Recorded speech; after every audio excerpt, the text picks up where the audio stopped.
Quotation from myself, segment 18. Quotation number 204. One who is thirsty sees water in an empty glass. One who is hungry sees food on an empty plate. Number 205. Things are the way they are because of what they are. Number 206. The night was clear and full of meaning, of lucid thoughts, of joyous feeling, 'cause suddenly I understood the tongue of truth that had been mute. But in the deep sleep I forgot, like fleeting dreams, my bright new thoughts. Then morning came and brought with it the old frustration of confusion, an empty feeling of defeat. Number 207. Daddy's little girl, Mama's boy. These are the familiar idioms used to describe the special relationship that exists between father and daughter or mother and son. The most benign form of such a relationship could be found in a situation where, while there is a visibly pronounced special closeness between a child and a parent of the opposite sex, accompanied by the mutual recognition of the spiritual, intellectual, and behavioral sameness, the child nevertheless still maintains warm and even loving relationship with a parent of the same sex. The most malignant form of such a special relationship tend to produce in a child an exaggerated and unhealthy love for one parent and open hostility or even hatred toward the other one. Of course, both the benign and malignant forms are the extreme manifestation of the same phenomena, and the majority of the cases lie in between. But what is the cause of this well-known phenomena?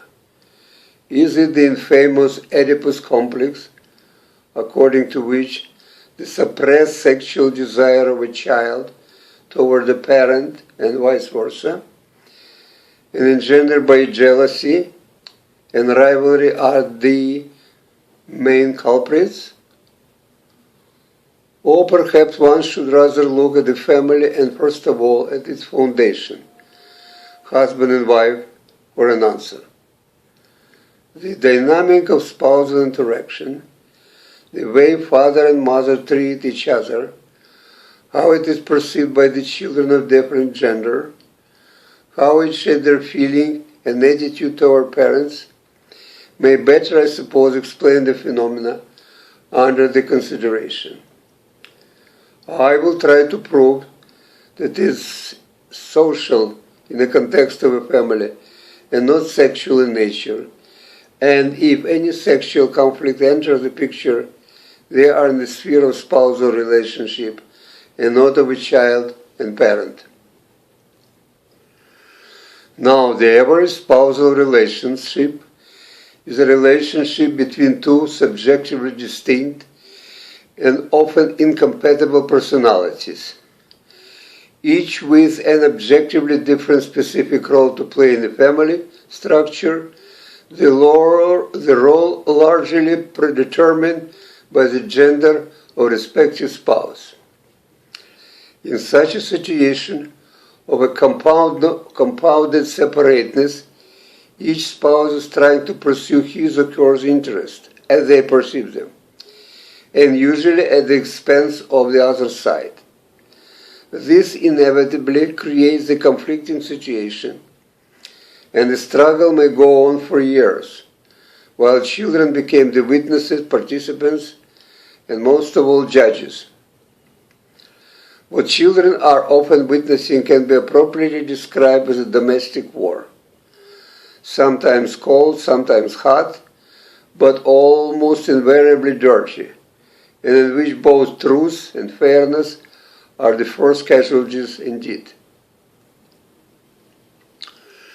It is a kind of war when literally the fate of a man and of a woman is at stake. Consequently, in this battle of sexes, what is right or wrong, just or unjust, fair or unfair, becomes subjective in the extreme. In the process, everything goes, no holds barred, and a man does as much harm to a woman as a woman does to a man. But the man is a child's father, and the woman is a child's mother. How is a child to react to the unfairness, injustice, and downright viciousness displayed equally by both parents? Naturally, children take sides, partly because of the parents' prodding, but mainly guided by their own sense of justice and fairness. Yet, which side they take is usually determined by their gender. As children turn into adolescents and become aware of their own sex, they begin to see themselves more and more as members of a particular gender group. For example, as men and the women. This process of sexual identification includes, among other things, playing respective gender roles and also acquiring the collective gender consciousness with its inherent collective grievances and collective guilt. Thus, a girl, upon becoming a woman, identifies with her mother as a woman. Seeing what harm her mother woman is doing to her father man, she feels guilty by gender association as a woman. From this comes the desire to repent and to compensate her father man for the injustice done to him by another woman, her mother. The daughter wants to be a good woman as opposite to her mother, who is a bad one. And from this feeling of guilt by the gender association and desire to compensate for the wrongs done by the member of her own sex, her mother, comes exaggerated love and devotion towards her father man, who is seen as a victim. Exactly the same process at work in a relationship between son and a mother. First, the son identifies with his father as a member of the same sex. Then he sees what harm father man does to his mother woman. Feeling guilty by gender association with his father, son is trying to compensate his mother woman for the evil done to her by his father man, member of his own gender, by displaying exaggerated love and devotion toward her, the victim. So the child, by his/her love for the parent of the opposite sex, is trying to allay the pain from the harm done by the parents of the same sex, and also to alleviate his/her feeling of guilt by association with this parent. At the same time, the child is angry with the parent of the same sex for making him/her guilty by association.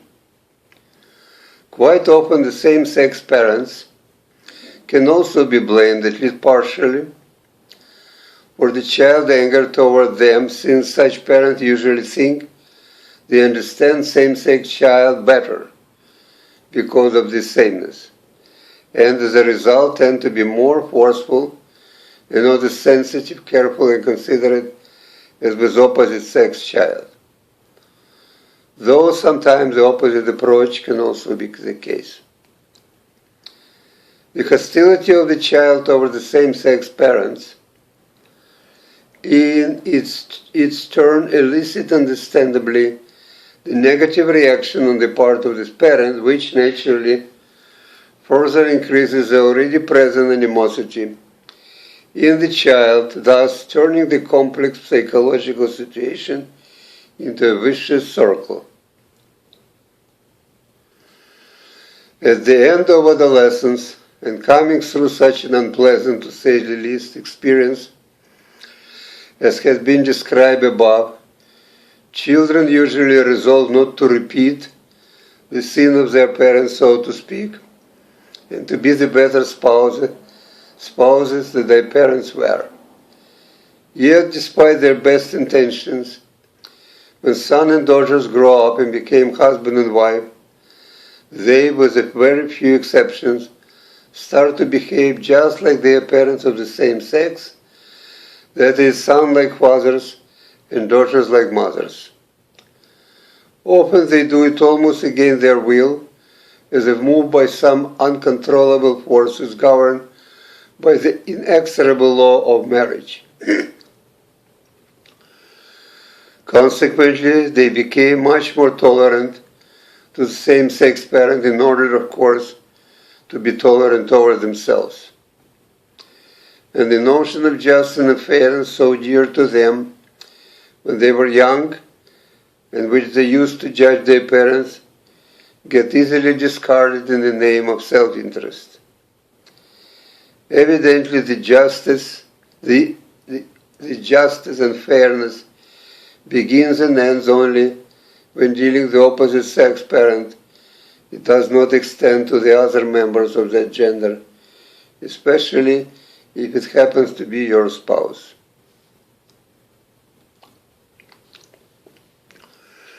Number 208.